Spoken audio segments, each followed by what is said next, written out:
Nama Claudia Wina, kelas A2, NIM 19104168876, mata kuliah Manajemen Pemasaran 2, dosen Bapak Adi Mursalin, SE, MM.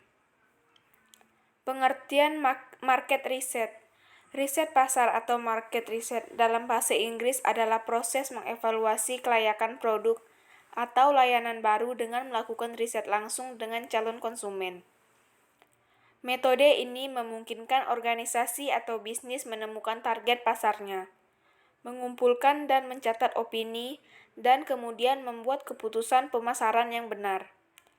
Riset pasar adalah fungsi yang menghubungkan konsumen, pelanggan, dan publik dengan pemasar melalui informasi.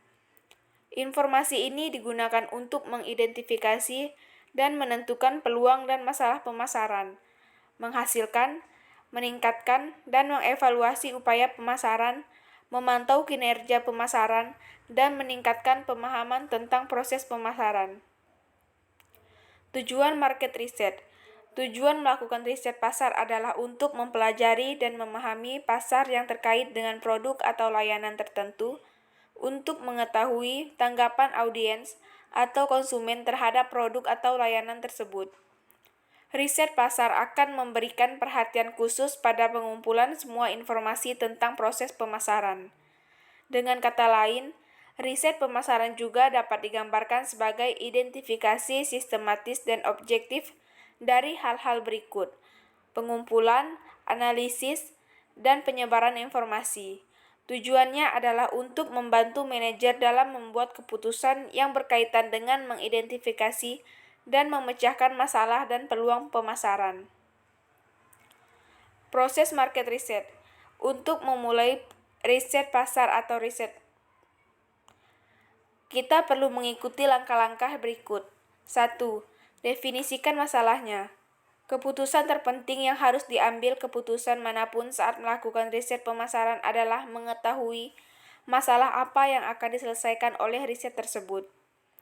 Masalah harus didefinisikan dengan benar, karena jika terlalu kabur, dapat menyebabkan pemborosan sumber daya dan tidak mendapatkan hasil yang diharapkan. 2. Kembangkan rencana penelitian. Peneliti dapat mengumpulkan data terkait pertanyaan penelitian dari sumber primer dan sekunder atau keduanya. Data sekunder tersedia di buku, jurnal, majalah, laporan, online, dan tempat lain. Namun, jika diperlukan data mentah, informasi akan dikumpulkan seperti studi observasi, studi etnografi, kelompok fokus, survei, eksperimen, dan data perilaku.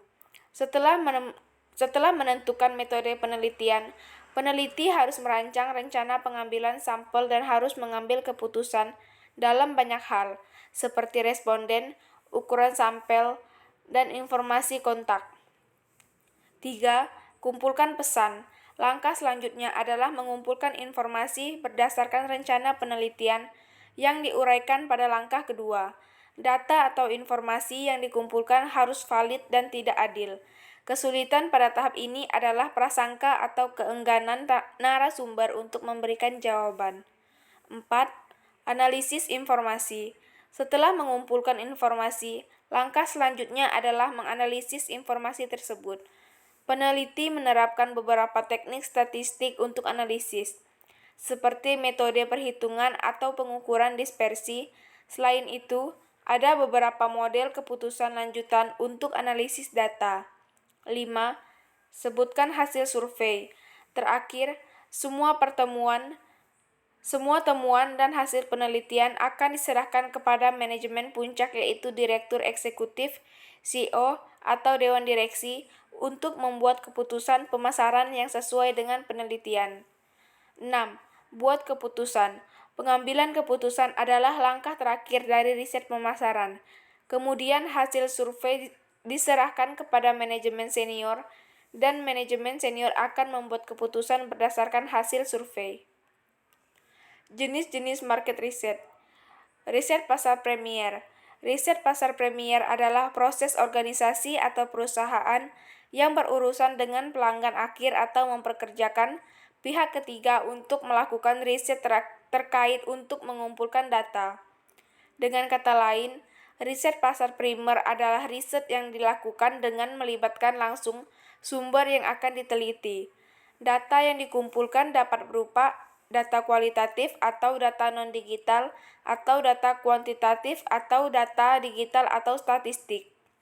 Dalam melakukan riset pasar, terdapat dua jenis informasi dasar yang harus dikumpulkan, yaitu informasi eksplorasi dan informasi spesifik. Riset pasar sekunder. Riset ini adalah jenis riset yang diedit, dikumpulkan, diatur, dan dipublikasikan oleh pihak lain, seperti laporan riset yang diterbitkan oleh instansi pemerintah, asosiasi industri, media, dan universitas. Biasanya digunakan oleh usaha kecil dengan anggaran terbatas. Dibandingkan dengan penelitian dasar, penelitian semacam itu dapat diperoleh dengan lebih cepat dan lebih ekonomis. Pengertian produk riset. Arti produk riset. Riset produk melibatkan pemahaman proses mencari jenis produk dan produk mana untuk memuaskan selera konsumen. Ada kebutuhan, tetapi belum ada produk yang memenuhi kebutuhan tersebut, sehingga diperlukan penelitian untuk menemukan produk yang dapat memenuhi kebutuhan tersebut. Cara melakukan produk riset. Cari tahu selera konsumen. Memahami selera konsumen merupakan salah satu tujuan penelitian produk.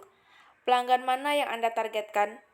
Berdasarkan karakteristik konsumen, Anda dapat memperkirakan masalah yang dihadapi pelanggan Anda, kebutuhan mereka, preferensi mereka, dan perilaku mereka. Amati pesaing. Mengetahui pesaing Anda adalah hal terpenting yang perlu diketahui seorang pebisnis. Siapa pesaing bisnis Anda? Berapa pesaing Anda? Produk apa yang mereka jual dan berapa harganya? Bagaimana Anda menemukan pesaing? Anda dapat menggunakan Google untuk melakukan riset pasar, yaitu menemukan merek yang menjual produk yang serupa dengan yang Anda jual. Mencari ide baru. Seorang pengusaha harus berpikir kreatif. Artinya mereka harus terus memiliki ide-ide baru untuk produknya. Bagaimana Anda menemukan ide-ide baru? Pinterest merupakan media sosial yang memberikan berbagai ide untuk produk yang Anda jual. Desain yang menarik membuatnya dibuat. Anda juga bisa berjalan-jalan di berbagai tempat untuk membeli produk serupa. Percobaan.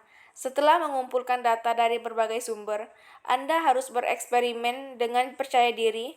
Produk yang awalnya Anda anggap gagal mungkin akan disambut oleh konsumen. Contoh produk yang gagal tapi sukses adalah kue brownies. Dengan cara ini, kita bisa menjual produk unik yang diminati konsumen di toko online kita. Lihat tren di Google Trend. Metode pertama yang harus kita coba adalah menggunakan fitur Google Trend untuk riset produk. Dengan fitur Google Trend ini, Anda bisa mendapatkan informasi tentang tren yang dilacak pengguna internet di suatu negara atau kawasan selama jangka waktu tertentu. Berdasarkan komentar, cara lain untuk mengetahui produk apa saja yang laris adalah dengan mengutip review produk secara tertulis di pasaran, blog, atau video YouTube. Biasanya produk yang laris juga mendapat banyak review. Misalnya Anda berencana menjual kosmetik untuk kulit berjerawat. Yang terbaik adalah mengunjungi beberapa saluran YouTube dari blog video kecantikan untuk mempelajari tentang produk yang mereka rekomendasikan. Biasanya review positif dari video blog tersebut memicu pengikut mereka untuk membeli produk tersebut. Sekian PPT dari saya, terima kasih.